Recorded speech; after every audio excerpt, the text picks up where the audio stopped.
Assalamualaikum warahmatullahi wabarakatuh, sahabat sejuta kisah. Senang sekali kami bisa kembali hadir menjumpai Anda. Tentunya seperti biasa kami akan menyuguhkan cerita-cerita misteri yang menarik untuk Anda simak. Dan kesempatan kali ini kami akan berbagi sebuah kisah nyata misteri yang berjudul Anyir Padua Rindati. Seiring terungkapnya sedikit demi sedikit fakta tentang sosok Rindati, yakni makhluk yang disebut orang-orang kuntilanak itu, Rihat mulai diteror oleh sesuatu. Namun yang anehnya, sesuatu itu bukanlah sosok kuntilanak Rindati, tapi merupakan makhluk lain yang berwujud tinggi kurus dan mempunyai lidah yang sangat panjang. Ada apa gerangan di balik kematian wanita malang itu? Berbulan-bulan telah berlalu, kesehatan Tuti mulai membaik. Perlahan-lahan ia sudah mulai bisa berdamai dengan traumanya akan sosok Rindati yang pernah hampir membuatnya kehilangan nyawa. "Ma, aku titip Hani sama Tuti ya. Aku mau ke kampung. Ada sedikit keperluan. Sehabis Isya, insya Allah aku sudah pulang," pamit Rihat. "Sekalian saja kalau begitu, Hat. Belikan Uma obat sakit pinggang ya. Pinggang dan kaki Uma sudah mulai sakit-sakitan," pesan ibu mertuanya. "Iya mah, nanti aku belikan." Ibu mertuanya yang tengah menggendong Hanis menatap Rihat yang sudah mulai berjalan meninggalkan halaman mes. "Tut, sebentar lagi paman sayur akan datang. Uma ke depan sana sebentar ya," kata si Uma pada Tuti yang tengah menanak nasi. "Iya mah." Setelah nasi matang, Tuti melanjutkan pekerjaan rumahnya dengan mencuci baju-baju tilasan suaminya. Saat memeriksa kantong baju terakhir Rihat, Tuti menemukan secari kertas. Namun karena sudah terendam air, tulisan yang ada di dalam kertas tersebut sudah menyatu dan tak terbaca. Mungkin cuma catatan biasa," batin Tuti. Setelah semua pekerjaannya selesai, Tuti duduk-duduk di teras depan mes, menunggu si Uma dan Hanis pulang. Tetapi ada sebuah mobil pick up yang singgah tepat di halaman sebelah mes, diikuti dengan singgahnya sebuah sepeda motor di belakangnya. Dari dalam pick up keluar ibu dan seorang anaknya yang mungkin berusia 6 tahunan. Si lelaki yang membawa motor berjalan ke arah mes sebelah yang bernomor 37. Melihat si lelaki yang memiliki kunci mes tersebut, Tuti beranggapan bahwa mereka adalah keluarga penyadap yang baru dan akan menempati mes di sebelah mereka yang kosong tersebut. Saat bertemu pandang, Tuti melemparkan senyum pada anak kecil itu. Si anak membalasnya seraya melambaikan tangan. Si ibu juga nampaknya sangat ramah karena langsung menyapa Tuti. "Sepi sekali ya kawasan mes perkebunan karet di sini," ujarnya sambil tersenyum ke arah Tuti. "Iya, kalau siang begini. Yang ramai biasanya di depan sana. Itu pun kalau sedang menunggu paman sayur," jawab Tuti. "Oh, di sana itu." "Iya, aku melihat banyak ibu-ibu duduk-duduk di sana." "Kamu tidak pergi ke sana?" "Tidak. Aku Rita, ini suamiku Yadi, dan ini putri kami Ria," kata si wanita sembari memperkenalkan diri. "Aku Tuti. Semoga kita bisa jadi teman ya, Tut. Aku masuk dulu. Mau bersih-bersih." Tuti tersenyum. Dari kejauhan ia melihat ibunya yang tengah menggendong Hanis berjalan pulang. "Ada orang baru yang menempati mes sebelah ya?" "Iya mah," sahut Tuti seraya mengambil Hanis dari gendongan sang ibu yang juga menenteng plastik berisi sayur mayur. Singkatnya malam pun tiba. Selepas Isya, Rihat pulang sembari menenteng makanan. Ada sate dan soto. "Astaga nak, berani sekali kau membawa makanan-makanan seperti ini melewati kebun karet itu. Apa sudah dibata waran?" "Sudah mah, sudah, jangan khawatir," jawab Rihat sembari tersenyum. "Hani sudah tidur?" tanya Rihat. "Iya, baru saja," jawab Tuti. "Ya sudah, Uma jaga Hanis dulu ya. Kalian makan dulu." "Kalian makanlah duluan." "Tidak usah mah. Tadi sudah kutaruh Yasin dan cermin di atas kelambu. Lebih baik kita makan bersama saja," ujar Tuti. "Iya mah, masa makan harus gantian, kayak orang lagi musuhan aja," canda Rihat. Saat makan terdengar suara-suara dari sebelah mes. Itu tetangga baru kita. Mereka baru saja pindahan tadi siang. Orangnya ramah sekali, potong Tuti. Oh, sepertinya ada anak kecil juga ya. Iya, sekeluarga mereka. Barang-barangnya saja banyak sekali. Baguslah. Jadi Tuti dan Uma tidak takut lagi kalau semisal aku pulangnya larut malam, ucap Rihat. Memangnya harus pulang larut malam? Kulihat teman-temanmu sore sudah pada pulang. Namanya kan kerja, Tut, ujar si Uma. Sebenarnya aku ada sesuatu yang harus aku cari tahu, Tut. Sesuatu apa itu?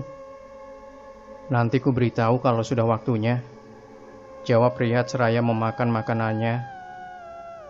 Malam semakin larut, suara-suara serangga malam mulai terdengar memenuhi kebun karet. Rihat masih duduk di luar kelambu, ia terus saja menatap secari kertas di tangannya, hingga menarik perhatian dari istrinya. Apa itu? Tanya Tuti yang sedang menyusui anaknya. Tidak, bukan apa-apa. Kamu belum tidur. Anak kita masih menyusu. Ya sudah, aku keluar dulu ya. Tuti tak menjawab dan hanya menghela nafas. Ia kadang merasa aneh dengan sikap yang ditunjukkan suaminya itu akhir-akhir ini. Kadang melamun, kadang juga sedih. Entahlah ada apa sebenarnya. Dari luar rumah terdengar suara beberapa orang yang sedang bercakap-cakap. Tuti mengira itu adalah suara suaminya.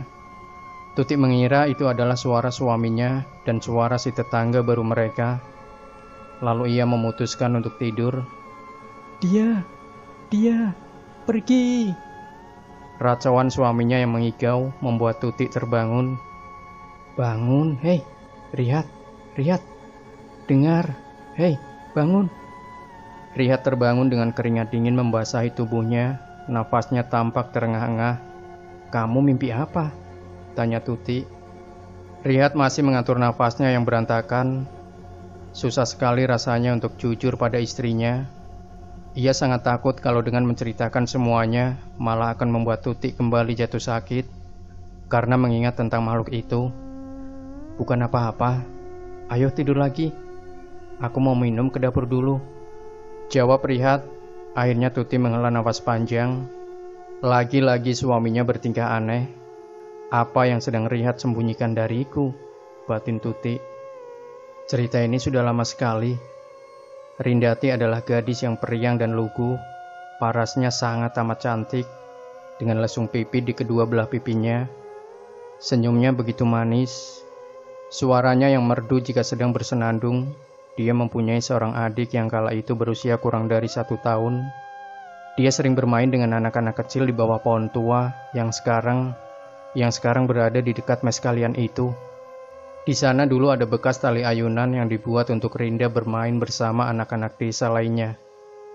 Kehidupan Rindati sangat sempurna jika dilihat dari luar, namun di dalamnya terdapat luka lebar yang menganga.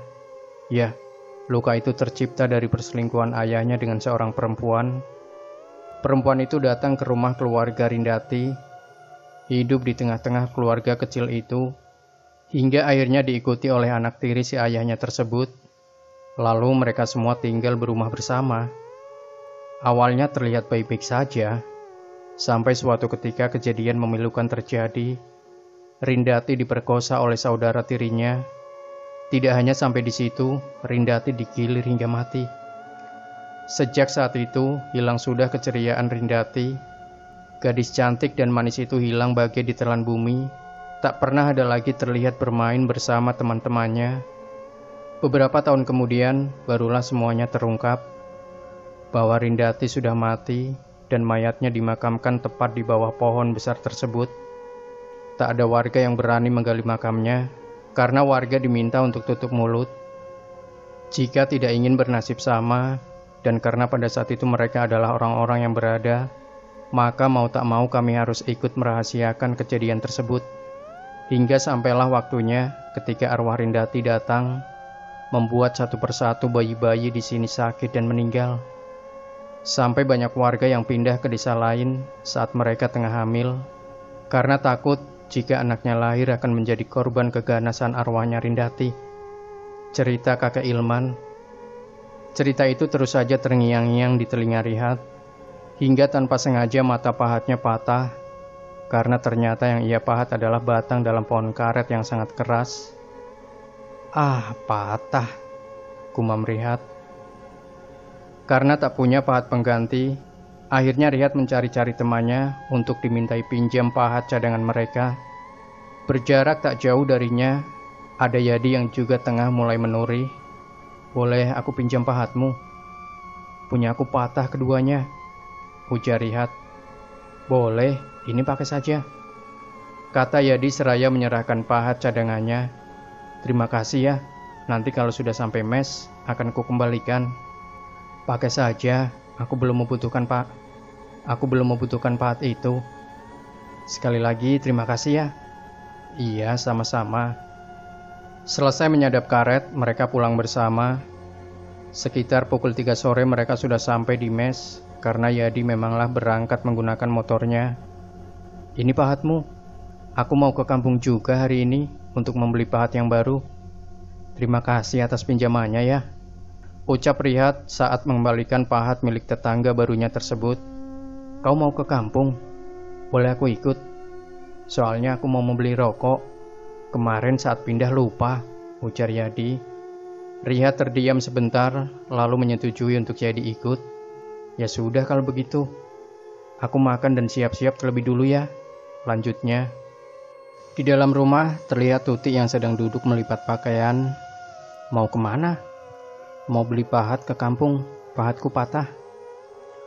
"Pulang jangan malam-malam," pesan Tuti. "Sekalian belikan kue kering buat camilannya Hanis." Rihat mengangguk lalu bergegas ke dapur untuk mandi dan makan. Selesai mandi dan berpakaian, ia ke dapur, sepiring nasi hangat serta tumis kangkung dan juga ikan patin goreng. "Mau pirik lumbuk juga, Hat?" tanya ibu mertuanya seraya meletakkan sedikit sambal yang hanya terbuat dari cabai mentah dan bawang mentah yang diulek dengan sedikit garam. "Terima kasih, Mah." Rihat lalu makan dengan sangat lahap. Ibu mertuanya juga membuatkan segelas teh untuk Rihat.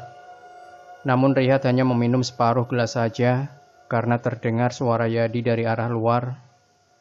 "Mau kemana, Hat? Kok terburu-buru?" tanya ibu mertuanya. "Mau beli pahat, Mah, ke kampung.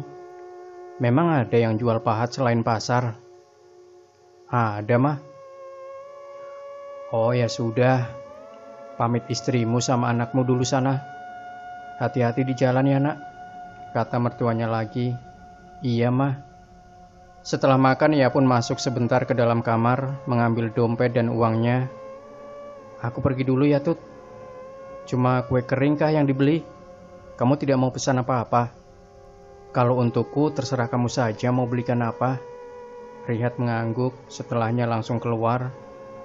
"Halo, Om," sapa Ria yang sedang berada di gendongan ayahnya. "Halo, Ria," balas Rihat. "Abah dan Om mau kemana?"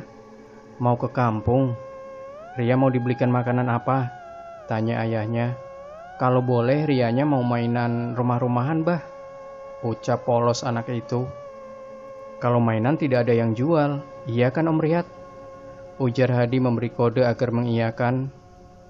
"Iya, karena di kampung jarang sekali ada yang jual mainan, Nak," ucap Rihat. Setelah berpamitan, keduanya pun berangkat menaiki motor milik Yadi. Di sepanjang jalan keduanya mengobrol, hingga tak terasa jarak yang berkilo-kilometer pun sudah terlalui dengan cepat. Mereka mulai memasuki kawasan perkampungan. "Belok kiri, Yat. Nah, di situ. Itu warung yang terbesar dan terlengkap di sini," tunjuk Rihat. Perpet, perpet, perpet, perpet, perpet. Motor milik Yadi diparkirkan tepat di depan warung. Lalu mereka berdua turun. "Yang ini berapa?" "Itu 35.000. Kalau yang di bawahnya itu 25.000. Rihat mengambil kedua pahat tersebut. "Aku ambil 2, sama kue kering dan mie instan 5 bungkus. Selesai membeli apa yang menjadi tujuan, keduanya pun keluar dari warung. "Kamu pulang saja duluan. Aku nanti sehabis maghrib." "Loh, kenapa?" "Nanti ku temani. Mau kemana?" "Arahin saja, nanti ku antar." Tidak enak, masa perginya sama-sama pulangnya sendiri-sendiri, tolak Yadi. Sebenarnya aku mau ke rumah kakek Ilman, mau bertanya kelanjutan kisah hidup Rindati. Yadi mengerutkan keningnya. Kamu jangan bilang kamu berselingkuh, ujar Yadi. Ah, yang benar saja kamu ini. Mana ada aku berselingkuh. Rindati itu sudah meninggal berpuluh-puluh tahun yang lalu. Arwahnya pernah hampir membunuh istri dan juga anakku, kata Rihat tanpa ia sadari si bapak-bapak pemilik warung. Hantu? Wah, aku jadi penasaran. Aku ikut ya, ujar Yadi. Rihat terdiam. Tapi jangan kasih tahu istriku ya, Yat. Nanti dia sakit. Aman. Rahasiamu tak akan bocor. Keduanya lalu berangkat ke rumah kakek Ilman sesuai yang diarahkan oleh Rihat. Selamat sore, sapa Rihat pada seorang kakek-kakek yang tengah minum kopi. Oh, Rihat, mari masuk. Setelah berbasa-basi serta mengenalkan Yadi pada kakek Ilman, Rihat mulai menanyakan perihal lanjutan cerita dari kisah Rindati. Tidak ada yang tahu kenapa Rindati menjadikan anak-anak sebagai korbannya. Lalu adik dan ibunya kemana saat Rindati diperlakukan dengan sangat keji seperti itu oleh saudara tirinya? Pasti kau bertanya seperti itu kan? Mereka melakukan hal itu tepat saat senja kuning, dan saat Rindati berada di perjalanan untuk pulang, ibunya menjadi gila karena hilangnya Rindati. Ia menanyakan kepada setiap orang, namun tak ada satupun dari warga yang mau memberitahukan kebenarannya. Bahkan sampai ibunya mati karena sakit, ia tak tahu penyebab Rindati menghilang. Cerita si kakek sembari menghela nafas di ujung ceritanya. Bangsat, laki-laki seperti itu harusnya dibotong kememnya, umpat Yadi. Mungkin sebab itu pula lah Rindati ingin membalaskan dendamnya dengan membunuh satu persatu anak-anak, agar orang tuanya tahu betapa tersiksanya kehilangan anak yang mereka cintai, sama halnya yang dirasakan oleh ibu Rindati dulu.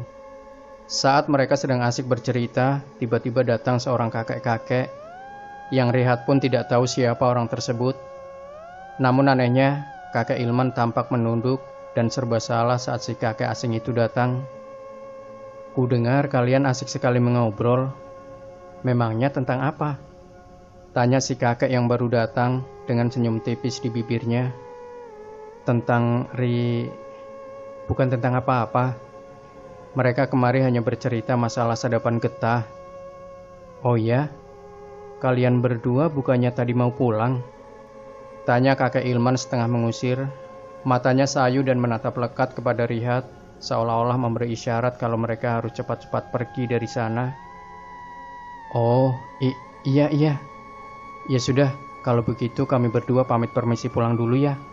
Nanti kapan-kapan kami kemari lagi, ujar Rihat seraya menarik tangan Yadi untuk segera keluar. Sesampainya di luar rumah, Rihat langsung menyuruh Yadi untuk segera menghidupkan mesin motornya. Saat mereka sudah berada di atas motor, sekali lagi Rihat melihat ke arah kakek Ilman yang berdiri bersebelahan dengan si kakek yang baru datang. Wajahnya menunjukkan kalau dia sedang tidak baik-baik saja pada saat itu. Entah apa yang terjadi, semoga saja kakek Ilman tidak dalam bahaya. Semoga saja ini hanya perasaanku saja, batin Rihat. Hat, kau merasa aneh tak? Orang tua itu seperti bukan orang baik-baik, ujar Yadi. Ah, masa sih? Saut Rihat.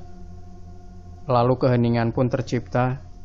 Jujur dalam hatinya, Rihat juga merasakan hal yang sama tentang si lelaki tua tadi. Sekitar 2 km sebelum mes, motor Yadi mendadak mati. Entah apa penyebabnya. Kenapa, Yat? Habis bensin? Tanya Rihat. Aku rasa tidak, Hat. Sebelum berangkat tadi sudah kuisi terlebih dulu.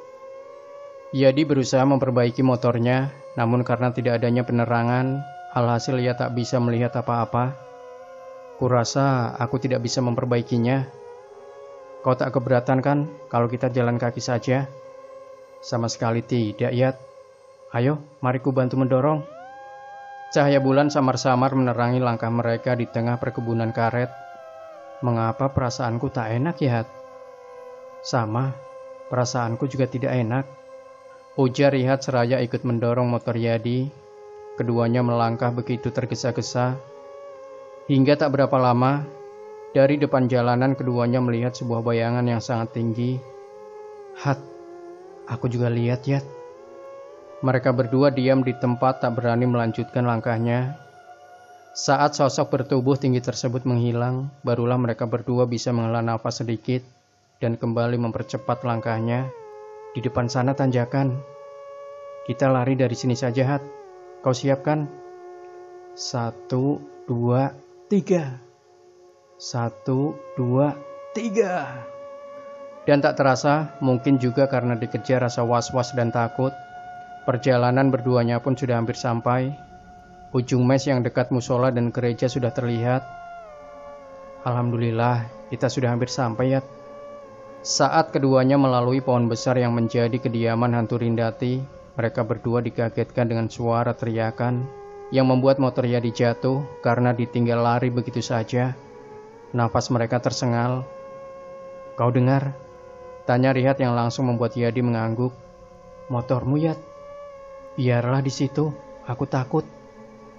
"Ada apa ini?" tanya ibu mertuanya Rihat yang ternyata belum tidur. "Suara, Ma. Suara itu." "Suara apa? Suara siapa? Kenapa larut malam sekali pulangnya, Hat?" "Itu anakmu dari tadi menangis terus. Baru saja tangisannya berhenti." "Maaf, Ma. Motor milik Yadi mati tadi di tengah jalan." "Iya, Bu, maaf," saut Yadi. "Iya, tidak apa-apa. Lalu sampai kapan kalian berdua mau berdiri di depan situ?" "Kita mau ambil motor Yadi di dekat pohon itu, Ma. Tadi jatuh karena tidak sengaja kami mendengar suara teriakan. Motornya kami tinggal begitu saja." Ibu mertuanya hanya bisa geleng-geleng kepala seraya masuk ke dalam rumah. "Rihat, kau rasa makhluk yang tinggi itu tadi malam, apa tujuannya menampakkan diri pada kita?" tanya Yadi saat mereka berjalan menuju ke kebun karet. "Mungkin itu hanya makhluk halus yang tinggal di sekitar perkebunan karet, Hat." Setelah sampai di blok kebun yang sama, keduanya berpisah dan memulai pekerjaannya sendiri-sendiri. Baru sekitar 50-an batang yang berhasil disadap oleh Rihat. Tiba-tiba matanya jadi berkunang-kunang. Kepalanya pening dan juga sakit, seperti ditusuk-tusuk oleh sesuatu, membuatnya langsung duduk beristirahat di bawah pohon sambil meminum air putih yang ia bawa dari mes. Namun bukannya membaik, penglihatan Rihat justru bertambah buruk. Hingga ketika sampai puncaknya, Rihat jatuh pingsan dengan botol yang masih terbuka dan airnya tumpah membasahi tanah. Saat ia tersadar, Rihat sudah berada di pos jaga dekat tempat penyetoran karet. "Rihat, kau kenapa?" tanya teman-temannya silih berganti. Rihat melihat ke sekelilingnya dan masih antara nyata dan tidak. Ia melihat sosok makhluk tinggi itu lagi, lalu Rihat kembali tak sadarkan diri. Rihat diantar pulang oleh beberapa teman-temannya termasuk Yadi. Sesampainya di rumah, istri dan mertuanya kaget dan sedih melihat keadaan Rihat. "Ya Allah, menantuku kenapa?" "Dia hanya pingsan, Bu. Mungkin kelelahan," kata Yadi menenangkan. Dalam ketidaksadarannya, Rihat meracau aneh. Gali, lepaskan kain itu," racau Rihat. "Kain?" gumam Yadi. Yadi teringat akan cerita dari si kakek dan juga cerita Rihat tentang pohon besar di dekat mes. Di pohon itu memang ada kain panjang yang dililitkan pada pohon tersebut. "Apa jangan-jangan kain di pohon itu ya?" gumam Yadi. Namun Yadi tak berani untuk mengambil tindakan sejauh itu. Ia takut kalau kain tersebut dilepaskan, anaknya akan ikut jadi korban. Tiba-tiba Rihat batuk darah kental berlendir. Yadi meringis melihatnya antara jijik dan kasihan. "Rihat, lepaskan aku!" teriak Rihat nyaring. "Kau bukan Rihat, kau Rindati," ujar Yadi menunjuk ke arah temannya itu. Tangannya terasa terbakar saat disentuh oleh Rihat. Perlahan awan mendung mulai berkumpul di atas lahan perkebunan karet. Rintik hujan mulai berlomba membasahi bumi. Seiring suara gemuruh angin, terdengar suara teriakan melengking dari mes sebelah yang merupakan tempat tinggal baru keluarga Yadi. Yadi yang menyadari ada sesuatu tak beres terjadi, langsung berlari keluar, namun pintu mesnya terkunci. Sementara angin dan hujan bergemuruh, berkali-kali Yadi mencoba mendobrak pintunya, namun nihil. Pintu itu lebih kuat dari apa yang ia bayangkan. Ia mengambil batu dan berusaha memecah paksa kaca jendela tersebut, dan prang! Seiring dengan pecahnya kaca, pintu mes pun terbuka. Dengan napas terengah dan dada yang berdebar, Yadi masuk ke dalam rumah. Terlihat istri dan juga anaknya sudah terluka dan terbaring di lantai. Tangisnya pecah begitu saja. Teriakan kesal, marah dan sedih campur aduk terdengar. Untungnya luka yang dialami oleh kedua orang tercintanya itu tidak terlalu parah dan hanya membuat torehan kecil saja. Setelah istrinya sadar, ia bercerita bahwa ada seseorang yang menyerupai Rihat ingin mencoba melukai ia dan anaknya. Tidak mungkin. Saat kau berteriak tadi, aku melihat sendiri kalau Rihat masih terbaring lemah. Ini pasti ulah Sudahlah, jangan dipikirkan. Yang pasti ini semua bukan ulah Rihat, ujar Yadi tak ingin memberitahu istrinya tentang apa yang ada di pikirannya. Di sebelah Rihat sudah sadar dan masih diberi makan juga minum oleh istrinya.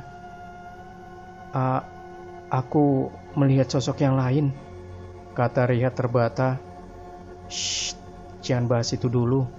Kau masih belum sehat, potong istrinya. Di mana Hanis?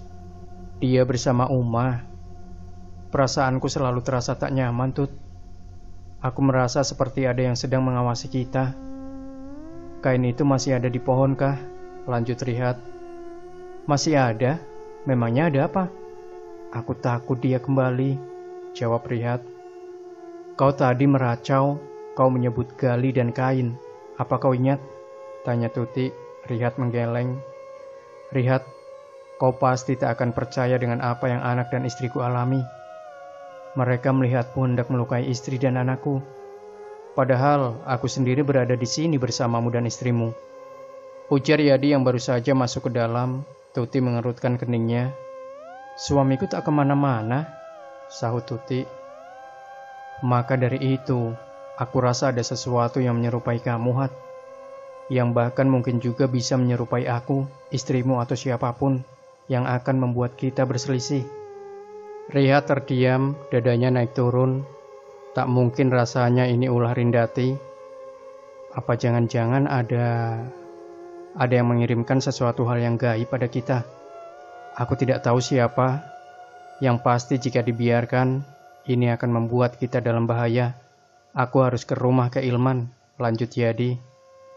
Aku ikut. Jangan, kau masih lemah. Biar aku saja yang pergi. Sementara aku pergi, kutitipkan anak dan istriku pada kalian. Bila ada apa-apa, kumohon jangan biarkan istri dan anakku mengalami hal yang buruk, ucap Yadi. Aku akan segera kembali, lanjut Yadi seraya bergegas keluar. Tidak berapa lama, terdengar suara anak dan istri Yadi yang memasuki rumah. Tuti dan istrinya Yadi saling tatap tanpa suara. Di mata keduanya nampak berjuta pertanyaan. Bawa anakmu istirahat di sini dulu, nak, ujar ibunya Tuti menyuruh keduanya untuk beristirahat di dalam kamarnya. Saat keduanya masuk ke dalam kamar ibunya, Tuti mulai bertanya pada suaminya. Ada apa sebenarnya? Kenapa gelagatmu akhir-akhir ini berbeda sekali? Anak kita pun tak pernah lagi kau ajak bermain. Pulang selalu larut malam. Memangnya apa yang sedang kau sembunyikan? Tanya Tuti bertubi-tubi. Jika ku katakan, apa kau akan percaya? Bukan hanya ketidakpercayaanmu, tapi aku juga takut jika aku ceritakan semuanya akan membuatmu ingat dengan hantu itu lagi, Tut. Hantu? Jadi kau masih berusaha mencari tahu tentang setan itu? Aku mulai paham sekarang. Kau cari tahu tentang hantu itu, kau ajak juga si Yadi, dan sekarang hantu itu kembali mengincar kita, aku, anakmu, dan juga keluarga Yadi. Aku tidak tahu lagi harus berbicara apa padamu. Yang pasti akibat dari rasa penasaranmu itu bisa membunuh kami, ujar Tuti emosi. Kau gila. Kau tak pernah memikirkan terlebih dahulu dampak dari apa yang akan kau buat. Besok aku akan pergi dari sini. Silahkan kau nikmati gangguan-gangguan hantu-hantu itu. Malam sudah mulai beranjak. Yadi berlari kencang menuju ke arah mes. Tok tok tok. Bagaimana? Tanya Riyad saat membuka pintu. Kakek Ilman sudah meninggal. Tepat beberapa jam setelah kita pulang dari rumahnya itu. Jawab Yadi dengan wajah pucat pasi. Tangan dan kakinya gemetar ketakutan. Riyad terduduk lemas. Ia tak menyangka kakek Ilman meninggal. Padahal sewaktu malam itu beliau masih sangat sehat. Keadaan semakin menegangkan ketika terdengar kabar bahwa anaknya Sunti meninggal. Ada apa ini? Apa yang terjadi sekarang? Meninggal kenapa? Tanya Riyad dan Yadi bersamaan. Menurut penjelasan suaminya Sunti, sebelum meninggal anak mereka menangis tak henti sampai akhirnya kejang-kejang. Jari-jari tangan dan kakinya juga membiru seketika. Kata lelaki yang menggunakan sarung kotak-kotak tersebut. Ya sudah, lebih baik ayo kita ke rumahnya, ajaknya. Sebentar, ujar Riyad seraya masuk menemui istrinya. Aku ikut membantu di rumah Santi ya, Tut. Tuti diam tak menjawab. Ia duduk membelakangi suaminya. Tuti, permasalahan itu aku benar-benar minta maaf. Aku memang bodoh. Aku berjanji tak akan membiarkan makhluk itu membahayakan kalian, ucap Riyad. Tak usah kau berjanji. Buktikan saja omonganmu itu, ketus Tuti. Sebelum pergi, Riyad terlebih dahulu menaruh cermin dan Yasin di atas kelambu untuk jaga-jaga. Siapa tahu makhluk itu juga mengincar anaknya. Aku sudah izin, ayo kita berangkat, ujar Riyad. Mereka berjalan bersama-sama menuju ke rumah Sunti yang juga merupakan rumahnya almarhum Nini Tia. Kau kenapa, Yad? Tanya Riyad yang melihat gelagat aneh pada Yadi. Tidak apa-apa, jawabnya gugup. Yang benar, kau tidak apa-apa. Kau berkeringat dingin, Yad. Suara itu. Kau dengar, Riyad? Suara? Suara apa? Ujar Riyad balik bertanya, karena memang ia tidak mendengar suara apapun yang ganjil. Sesampainya di rumah Sunti, orang-orang sudah bersiap-siap untuk membawa jenazah bayi yang meninggal tersebut ke desa. Karena jarak yang lumayan jauh dari perkebunan ke desa, makanya terpaksa jenazah dibawa ke desa dengan berjalan kaki di malam itu, agar besok pagi bisa langsung dimakamkan. Sunti terlihat terus-terusan menangis di sepanjang jalan menuju desa. Angin kencang berhembus, diiringi dedaunan yang gugur berjatuhan, menimpa orang-orang pengantar jenazah. Seram sekali malam ini, bisik salah satu temannya Riyad. Maklumlah, baru pertama kalinya kita mengiring jenazah di subuh-subuh begini, sahut yang lainnya. Shh, tak baik begitu. Hening, langkah kaki dipercepat ketika cahaya-cahaya lampu pelita yang menjadi penerangan dari desa mulai terlihat. Saat sampai di rumah yang akan digunakan untuk mengurus jenazah, orang-orang yang tadi mengantar satu persatu mulai berpamitan. Saat akan keluar rumah, Riyad bertemu pandang dengan si lelaki tua yang kemarin malam sempat bertemu di rumahnya kakek Ilman. Saat akan menyapa, tangan Riyad ditarik oleh salah satu temannya. Kau pulang sekarang kan? Tanyanya pada Riyad. Ya, tadi aku juga sudah bilang pada suaminya Sunti, jawab Riyad. Lalu saat ia bermaksud kembali ke tempat si lelaki tua, ternyata sudah tidak ada siapa-siapa lagi di sana. Selesai pulang menyadap karet, Riyad duduk di depan teras mesnya, matanya menatap lurus ke depan. Sementara itu Yadi dan juga anak istrinya pergi jalan-jalan entah kemana. Kamu mau makan? Tanya Tuti. Sepertinya mereka berdua sudah berbaikan. Nanti saja, Tut. Uma mana? Ada di dalam bersama Hanis. Duduk sebentar sini. Setelah istrinya duduk di sebelahnya, Riyad mulai menceritakan cerita yang pernah diceritakan oleh kakak Ilman sebelum meninggal. Dan sampai pada saat malam itu, ia dan Yadi yang bertemu dengan si lelaki tua. Menurutmu, apa kematian kakek Ilman ada hubungannya dengan orang tua itu? Tanya Riyad mengakhiri ceritanya. Kalau menurutku mungkin saja iya. Atau bisa juga meninggalnya kakek Ilman karena sesuatu penyakit yang kita tidak ketahui. Rihat menarik nafas panjang. Aku yakin makhluk yang mengganggu itu bukan Rindati, tapi makhluk lain. Karena bagaimanapun juga, kuntilanak itu sudah tak bisa keluar untuk mengganggu, ujar Rihat. Lalu makhluk apa? Seumur hidupku, makhluk halus yang paling jahat yang tak pernah kutemui adalah kuntilanak itu. Tidak ada yang lain. Apa kau tidak kasihan mendengar cerita itu, Tut? Tanya Rihat. Tidak. Lagi pula buat apa dia balas dendam pada anak-anak kecil? Kalau aku yang jadi hantu, aku akan bunuh orang-orang yang sudah jahat padaku, bukan melampiaskannya pada anak-anak. Sekali lagi Rihat menarik nafas panjang sebelum ia masuk ke dalam rumah. Udara malam itu sangat dingin menusuk sampai ke dalam tulang. Dingin sekali ya, ujar Rihat. Ini yang disebut anginnya orang mati. Pertanda sebentar lagi akan terjadi kematian di daerah sini. Ah, Uma, ujar Tuti. Mes sebelah kosong. Kemana temanmu itu, Hat? Tanya si Uma. Tidak tahu, Ma. Tadi katanya jalan-jalan. Tapi sampai sekarang belum pulang tuh. Semoga semuanya baik-baik saja, gumam si Uma. Rihat sedikit was-was karena perkataan mertuanya itu, yang biasanya memang jarang sekali meleset. Sebentar-sebentar ia membuka pintu dan melihat keluar rumah, namun tak ada tanda-tanda kedatangan Yadi beserta anak istrinya. Hingga pada saat Rihat juga istrinya sudah terlelap tidur, terdengar teriakan memanggil-manggil nama Rihat dan suara pintu yang dipukul-pukul dengan tergesa. Rihat mengucek-ngucek matanya, lalu beranjak dari tempat tidurnya. Setelah pintu terbuka, Yadi langsung menerobos masuk ke dalam mes dengan keadaan basah kuyup. Kamu kenapa, Yad? Mana anak dan istrimu? Tanya Rihat. Aku tidak tahu, jawab Yadi gemetar. Rihat mengerutkan keningnya. Loh, bukannya tadi sore jalan-jalan sama kamu ya? Yadi mengangguk, namun nampaknya dia tak mau mengatakan sejujurnya apa yang telah terjadi. Rihat menghela nafas berat.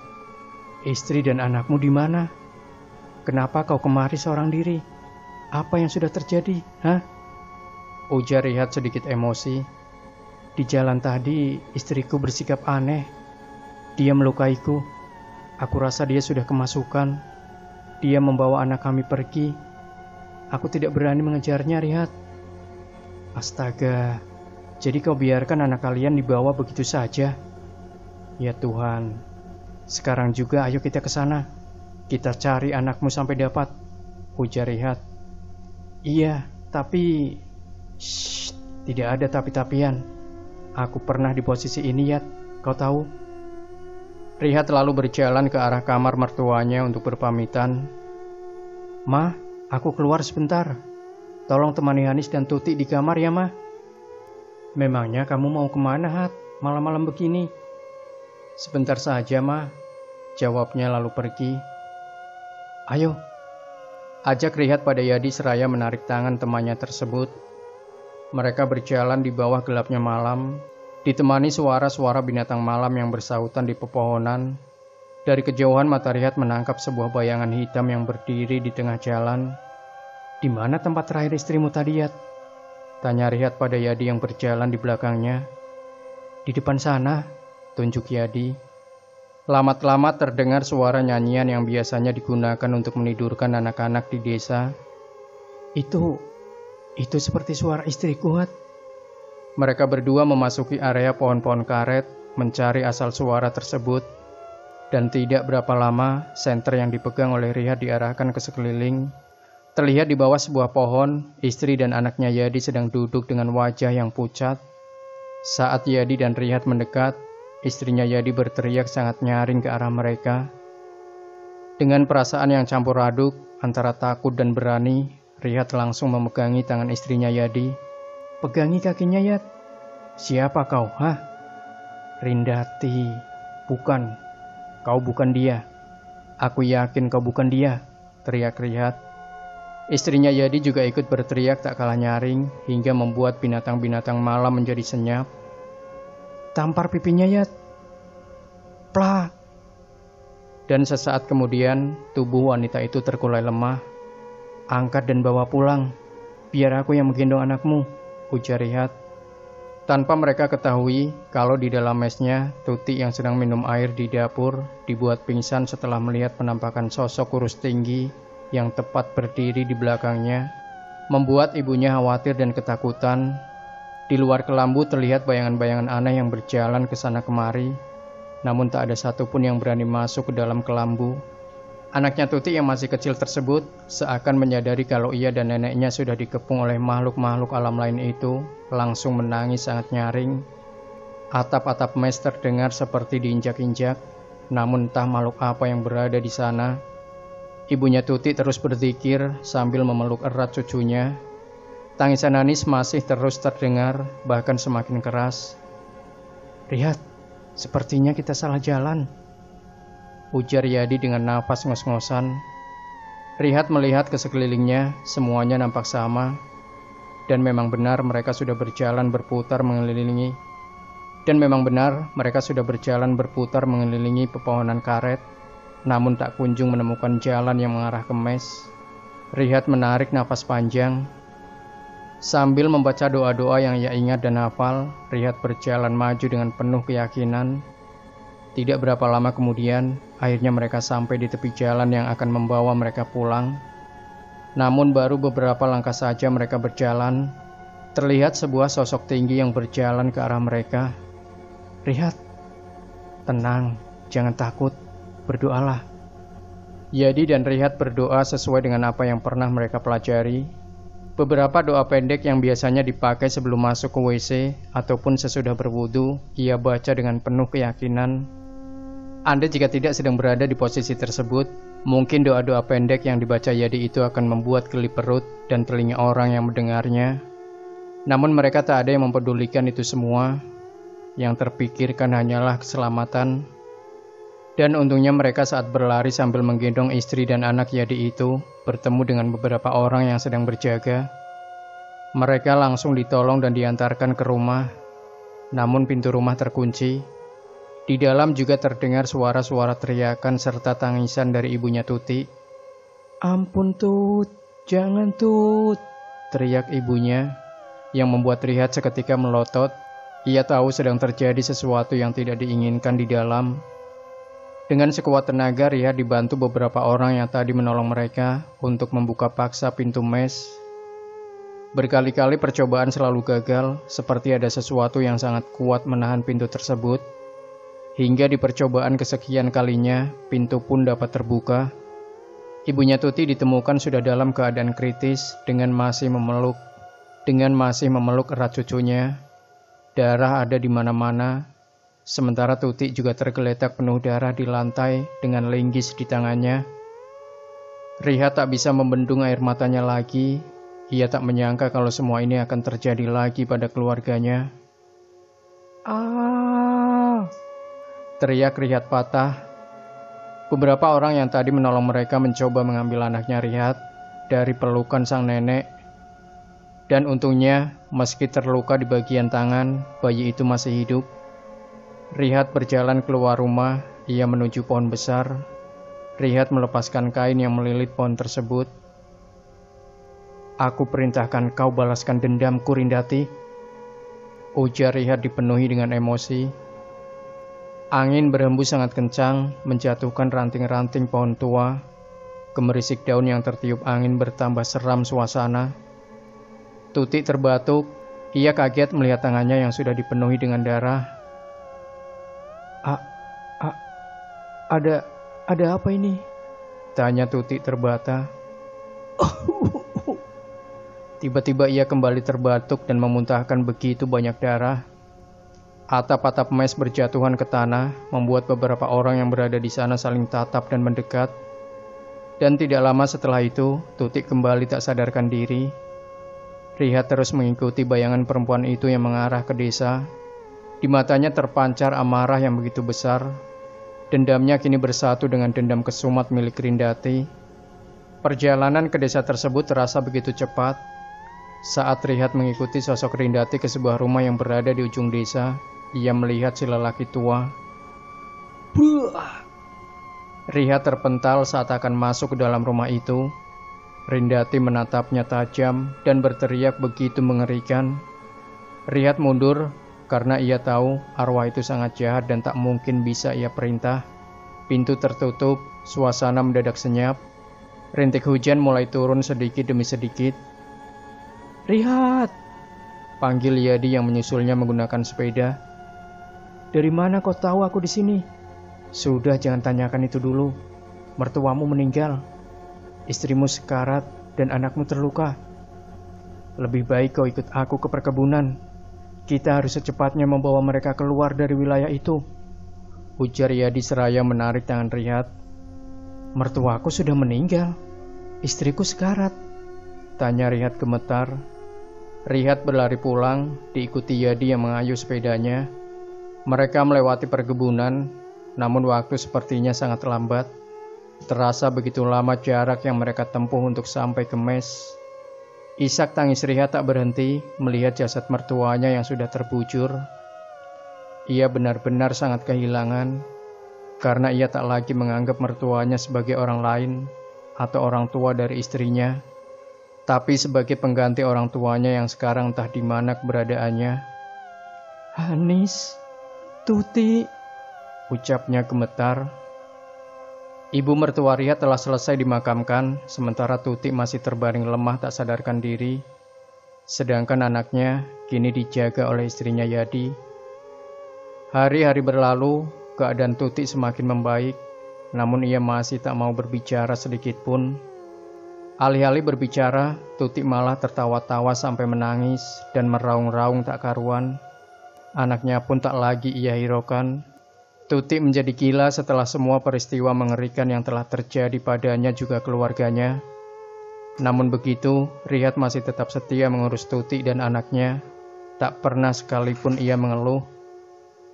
Sampai di mana saat ia dan sahabatnya Yadi akan berpisah karena mereka sudah berhenti bekerja di sana.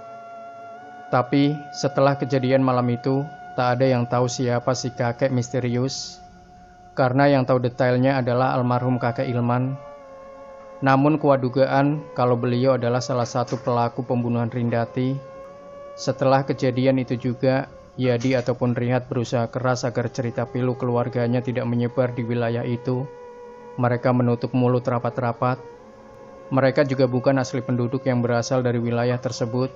Begitupun juga dengan teman-teman kerja Riyad yang pernah beberapa kali menolong mereka, semuanya adalah perantauan yang terkumpul di sana.